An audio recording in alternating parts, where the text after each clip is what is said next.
Greetings and welcome to the Black Doctors Talk podcast. I am Dr. Kimberly West, host for this episode and member of the Black Doctoral Network. Today, I'm joined by Dr. Aaron Armour. Dr. Armour is the CEO of Armour Economic Solutions. He is also an international best-selling author, certified business analyst, former athlete, Marine Corps veteran, and entrepreneur. Welcome, Dr. Armour. I'm delighted to speak with you today. Thank you. Glad to be here. Wonderful. So, to begin our conversation, please tell our viewers and our listeners a little bit about your background. Where does it all begin for you?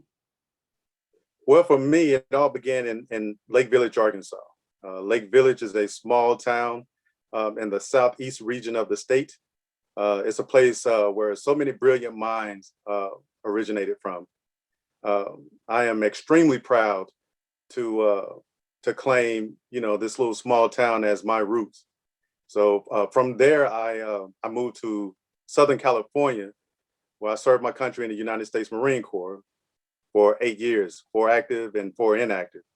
After that, I moved to Dallas, Texas, and you can say that that is where my professional journey began. All right. So, let's talk a little bit more about your professional journey and your professional life. Tell us about your work with Armour Economic Solutions. Okay, well, Armour Economic Solutions is a company that I started back in 2015, but it had to take a back seat at the time to another company that I worked for, which is where I was a certified senior business analyst. And what we did was we just traveled around the country working with small to medium enterprises, working on the deficiencies and coming up with solutions for those problems.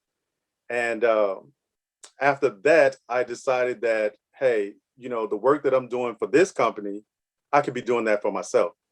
So I went full steam ahead with AES, and I wanted to be innovative. So I did a SWOT analysis, and I found out that a lot of the consulting companies or the coaching companies did not use psychology, mental health awareness, or holistic health in order to help the not only the managers and the owners, but the employees as well. Hmm. Um, Reflecting back on your career, who has had a tremendous impact on you in your career? Well, aside from the obvious business tycoons like Damon Johns, Bill Gates, Warren Buffett, my father, the late Sergeant Thomas Armour Jr., is one of my biggest influence in terms of business. He was a double amputee with injuries that he sustained in the Vietnam War. But looking at his work ethics, you would not know that he was handicapped because he did more with no legs than most people did with both legs. And he would start these companies as far back as I can remember, at 5 years old. He would start these companies, and for the life of me, I couldn't understand why the companies didn't last. And when I got older, I understood that it was the lack of business information acquisition or knowledge. So he basically influenced me to want to go the business route. Were you ever able to work with him when it came to any of his business ideas? No, unfortunately, I wasn't able to work with him. I was a little rebellious growing up. So the only thing I wanted to do was run around town playing basketball or football, and work was the last thing that was on my mind. Um, but I think that he's looking down now, and he's very proud that uh, that I turned out to be the entrepreneur that I am, and I know that he's probably saying that that kid paid attention, and he manifested what I didn't do. So yeah. That's wonderful. I think that's one of the best things, right? Well, one of the things about being a parent, you're hoping your children are watching, right? Even when you don't think they are, they're watching and they're paying attention, and it's definitely shown in your work. Right. um, What would you say is the key to a fulfilled life? I think the key to a fulfilled life is understanding your purpose. Uh, I think we all sit here on this earth with a gift. That gift can help us, achieve our goals. I mean, we set goals for whatever it is that we want to do in life, and we use our gift to accomplish those goals. And I think once you do that, then your purpose on this earth is already recognized at that point. And to be able to accomplish those goals and fulfill that purpose, there's nothing more fulfilling than that. Can you talk a little bit more about how you came to realize that in your own life? How did you come to realize, as you were saying, the purpose, what it is you're here to do? Well, I've had several mentors on my journey, and it took me a while to figure out what my gift was. And but once I did it, I mean, because I've been successful in a lot of areas, from the military to football, to a little bit of success in business. But I was having all that success without understanding or recognizing what my gifts were. Once I did that, then I started setting goals, you know, for my life.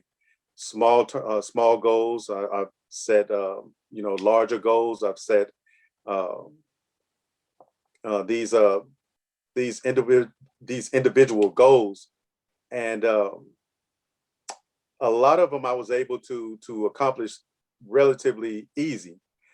But some of the more challenging goals, I tell you, I went through the fire, Hmm. and my drive in life, it was unmatched, and I was able to accomplish a lot of those goals. So that's how I realized what my purpose was. Wow. What is one thing you wish you had known earlier in your career? I wish the man that I am now could go back to the teenager uh, and tell him how important education is. I think education is the bedrock of success. I mean, and without it, I mean, you're lost. I mean, you can get by for a little while with experience, but education will see you well past, uh, just simply having experience. I mean, you need them both. I mean, if you marry both of them together, you're destined for success. Can you tell our listeners and our viewers a little bit about your educational background? Yes, I started out in the IT field. When I was in the Marines, I did crosstown education at San Diego State and Central Texas. They had that on base in Oceanside, California, and then occasionally I would have to travel about 30 minutes south to San Diego for classes. Once I got out of the Marines, I moved to Dallas, and I went to school at DeVry University, where I studied computer information systems. But at that time, I was still just following the money. So once I recognized what my gifts were, and what my purpose is in life, I decided to go back to school for business, and I started from the ground up. I got an associate's in business administration, a bachelor's in business development. I have an MBA with a concentration in global leadership, Mm. and to cap it off, I earned a doctorate degree in business with a specialization in business intelligence. Hmm. Wow. Very accomplished there, sir. Very accomplished. Um, what is some advice, or what advice would you give someone wanting to pursue a career path or career field similar to yours? Research, research. I mean, you have to, in this field, it's constantly changing. And first, you have to get the education, because you have to learn how to help others in terms of business, and especially with what I do. We go in and we analyze everything from financial statements to taxes. So you have to be educated in that department. But after that, I mean, you have to research and find out what it is uh, that you're trying to do in terms of finding your niche in the industry. And so, how might somebody go about conducting that research? Like, what would excuse me, what would you suggest they do? Well, I mean, you can link up with find a mentor, link up with someone like myself, and I will definitely show you the ropes. And I'm sure some of my colleagues would do the same. They'll be more than willing to do that. But aside from that, you have to just get out there and find coaches and consultants and just pick their brains and find out what it is that they do. Um, the internet is a good place to start. I mean, we're in a computer age where you can Google just about anything. So you start there and just start Googling information. And from there, that's the beginning of your research. And then, what do you do to stay current in the field? I do pretty much the same thing. I go out and I research the internet, but the doctorate program teaches you how to look beyond Google. So I'm on the computer all the time looking at different things to remain innovative. And from there, I get out and I find out you know what um, what this industry is missing, and I try to add to it. And Mm. that's how I ended up coming up with adding the element of psychology and mental health awareness in order to take care of the employees. A lot Hmm. of consultants and coaches are not doing that. Have others come to you for advice or suggestions, being that you found this niche in your particular field? Um, a lot of coaches are prideful, so they're not going to come to me knowing that I have a business doing the exact same thing. But occasionally, I'll go to symposiums or I get with my other colleagues that I am really good friends with, and we'll bounce ideas off each other. And I'm asked all the time, how is that working, or how do you merge the coaching aspect to the consulting aspect of the business. Hmm. And what would you consider as your biggest failure, and what did you learn from it? Hmm. I think my biggest failure is we spoke earlier about the football team, the minor league pro football team that I co-owned. I think in my professional career, that is or was my biggest failure. And what I learned from that is what I've been saying throughout this interview, that education is the key.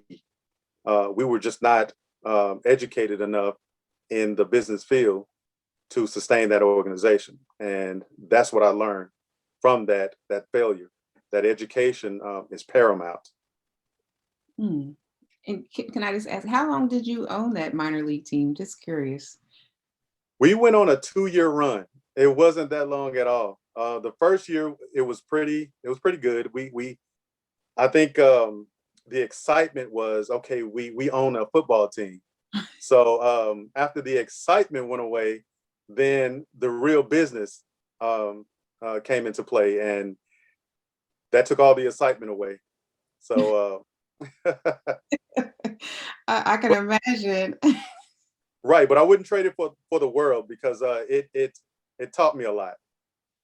Yeah, no, I think that's pretty unique. I've never met anyone who's owned a professional sports team, so that's definitely a first for me, which is really interesting. So conversely, what is your biggest accomplishments to date? My biggest accomplishment, I think I have two, and I don't know which is biggest. Um, when I received my Eagle Globe and Anchor from the Marine Corps, when I stood on top of the Grim Reaper in San Diego back in the mid '90s, and my drill instructor told me that, hey, you are now a United States Marine Corps. You made it. just the rigorous program, and not so much as it being physical, because I was an athlete. So the physical part I was cool with. It was the mental part of it that was so challenging, and to be able to persevere through that and make it to the end. It wasn't a feeling. I hadn't felt anything like that until I finished my doctorate degree. Um, at the end of defending my dissertation, my chair conferred the title Doctor Aaron Armour. That's not a better feeling in the world. And I Hmm. think those, to this date, I think those are my two biggest accomplishments. Yeah, I've heard if you can make it through the Marines, you can you can make it anywhere. Right, right, It's kind of like show business, you know. If you can make it on Broadway, I guess they say you can make it anywhere. right. I do believe that that journey through the Marine Corps is what gave me the mindset to persevere through the doctoral program. We started out in a doc program with about 75 to 76 cohorts. Wow. After I defended my dissertation, it was I think about six of us that was still left standing. So out of 75, 76, six of us became doctors. That's a huge accomplishment.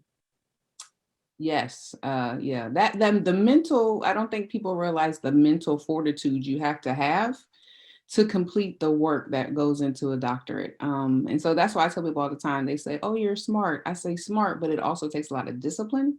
Right. Um, so I definitely, yeah, I see how those two go hand in hand for you. Um, what are some of the challenges you faced in your career and how did you overcome them? I think some of the biggest challenges that I faced in my career was the gaining access to capital. Mm. Um, I'll give you a prime example. When I was working for this company as a senior business analyst, we had jets waiting on us at the airport to fly us around the country. You know, when I started my own company, okay, you don't have that. You don't have that access. So you are left trying to figure out, how am I going to fund these these trips, and how am I going to, fund this company? So what I did was, again, it was another innovative moment. Uh, I started developing a solution in terms of, okay, I'm just going to, reach out to these people from a remote standpoint, and everything that I can do, on site, I can do it remotely. And then COVID hit, so everything kind of like fell into place. I mean, because you couldn't go anyway. So it's a situation where I was able to um, to stay safe, but at the same time, the just having the access to capital is a huge disadvantage when you're on your own. Yeah, for sure. Now, I want to give you an opportunity. You are an international best-selling author, so I want to give you a little bit of space to tell us about your book. What was it about? Tell us a little bit about it. Okay, I linked up with a cybersecurity expert. Her name is Dr. Avi from New York, and we contributed to the refractive thinker. Hmm. And the refractive thinker, I think, in the first week of the book being published, it went number one international. Wow. So I am very proud of that. And our addition to that book is project management's address to cybersecurity threats. So yeah, that's I'm proud of that book. And then my other book, I I turned my dissertation into a book, and placed it on Amazon. Okay. All right. Oh, I mean, again, just wow. That's awesome that you were able to take your dissertation and turn it into a book. That is really a real accomplishment. That's yeah. Oh Some of yeah, and I also have another book that should be published at the end of the summer or the beginning of the fall. It's called the Unlikely Scholar, and it's loosely based on a true story. Um, it's about a kid that was that was a little rebellious, uh, an underachiever, and he spent most of his young life just underachieving. And then something clicked in his 30s, and he became this outstanding scholar. And the rest of you have to read the book. I don't want to give too much away, but yeah, I think out of everything that I've written, I think that is going to be most inspiring. Hmm. And for sale on Amazon, where can we find this wonderful book at to get the rest of the story? Yeah, it's going to be on Amazon, and if you go to my Facebook page, is type in Dr. Aaron Armour, Okay. and I have a hyperlink to send you straight to Amazon. Or if you go to Amazon, just type in the search, just type in Dr. Aaron Armour. All right. So, as we wind down our interview, I want to ask you some questions about what keeps you engaged in your work. So, what inspires you?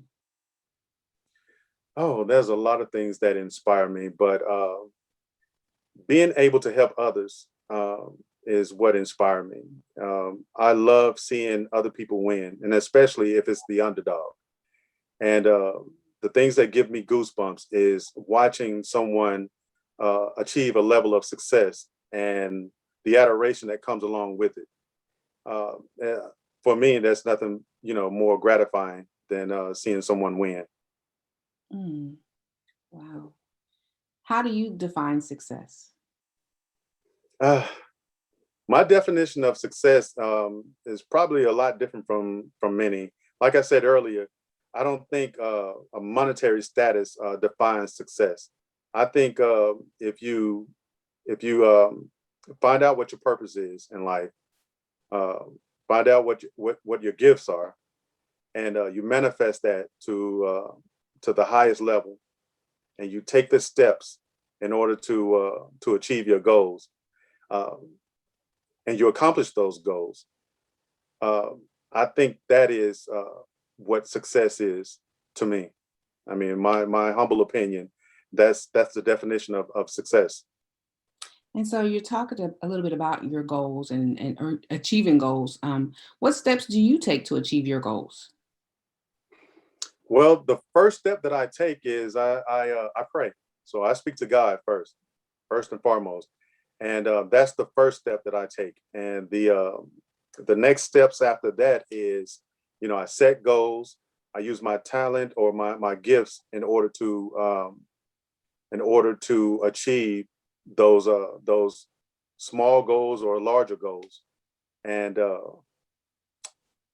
I just take every step in my journey one step at a time. And I enjoy the journey. A lot of times we get to the destination, and we're so quick to get to the destination to the point of where we miss out on the journey. And in every aspect of my life, I can recall the good times that I've had trying to accomplish the goals as opposed to actually reaching that goal. Yeah, for sure. Yeah, I was just speaking to with a group of folks, and we were just talking about that path, that journey. Yeah, enjoy it. Don't be in such a rush to get to that next level, right? Right. So, how has your affiliation with the Black Doctoral Network helped you personally and or professionally? Well, personally and professionally, I've met people in the Black Doctoral Network that are like just have the most exceptional minds. And the thing is, we come from all different genres of life.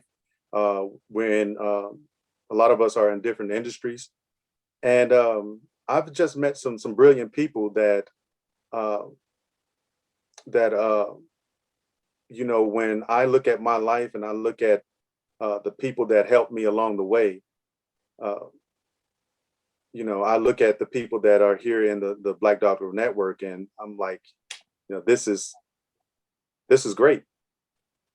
Yeah, yeah, it's great, right, to be in a organization that so many rich minds, so much rich experience. It really is interesting. It really is. You can take a lot from just your interactions with various people. It's really amazing. Um, Right.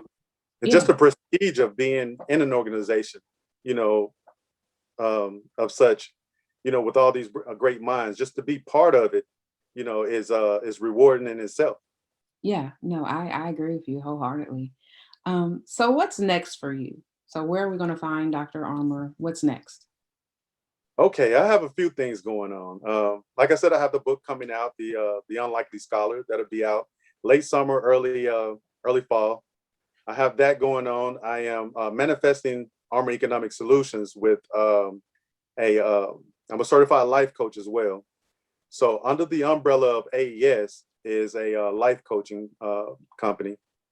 So with that, I'll be able to help more people, just not on the business side of my career.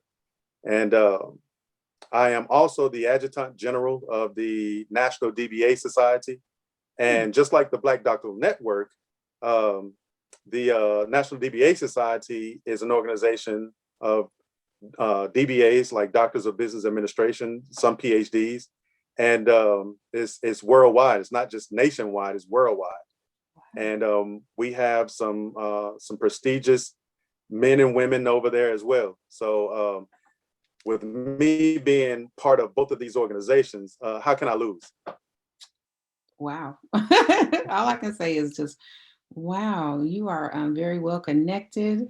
A lot of great stuff going on. Well, all I can say is, Dr. Armour, thank you so much for taking the time out this afternoon to speak with me, to connect with the Black Doctoral Network. I appreciate your time. And so, thank you for joining us today. It has truly been a pleasure. Can you please tell our viewers and our listeners where they can go to learn more about you and the work that you're doing? Well, I have a website called Armour Economic Solutions .com. You can go there. You can find me on social media under Dr. Aaron Armour, and that's on Facebook, Twitter, Instagram, and it's just search for Dr. Aaron Armour, and I should pop up. And even to have access to my books and my services, all of that is on the website, draaronarmour.com. Fantastic.